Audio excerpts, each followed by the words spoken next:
UW-La Crosse political professor Joe Heim joins us with this knowledge now. We appreciate you coming in tonight. This is the first State of the Union for the president where Republicans control both the Senate and the House. How is that going to affect tonight's speech? Well, it's going to make a big challenge. Right off, we're going to find out whether or not this is going to be 2 years of confrontation or 2 years of collaboration. So far, what I've been hearing is it sounds more confrontational. Yeah, but it's a new thing for the president to have to face an entire Republican Congress. So, how big of a decision is that for the president to decide whether he's going to be real confrontational or whether he's going to try to work with you? It really kind of determines on how much he wants to get done the next 2 years.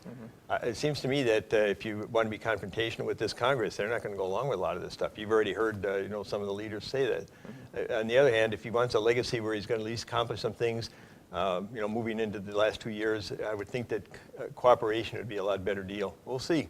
And speaking of accomplishing things, the GOP has said now that they control both houses. This is their time to finally get something done. How important is it going to be for them then, or for the president to set this speech up moving forward and what Congress needs to get done for the year? Well, his agenda so far, at least from what people are saying about this speech, is different than theirs.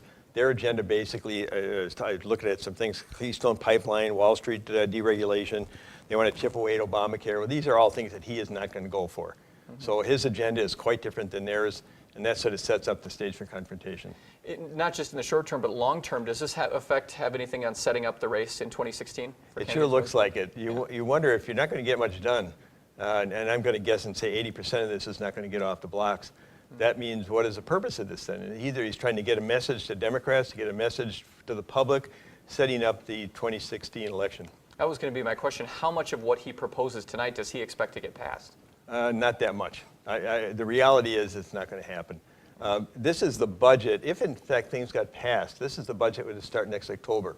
And that would be a budget which essentially leads into the 2016. So whatever they get done this next 6 to 9 months is, in fact, going to affect the elections, at least set the stage for it.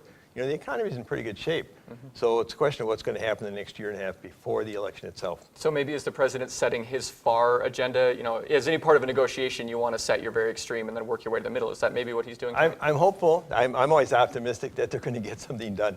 Maybe these are negotiating positions. He's going to set where he wants, and then he's going to negotiate with the Republicans. That would certainly help both him and the Congress get things done for the American public. How difficult would it be? He and his staff have written 5 of these before. How much different is this for him leading up to it? Is there a lot more pressure, or is it easier? I think this is easier, because this is the stuff that he really wants to get done but isn't likely going to happen. But it's kind of let's call it the real Obama.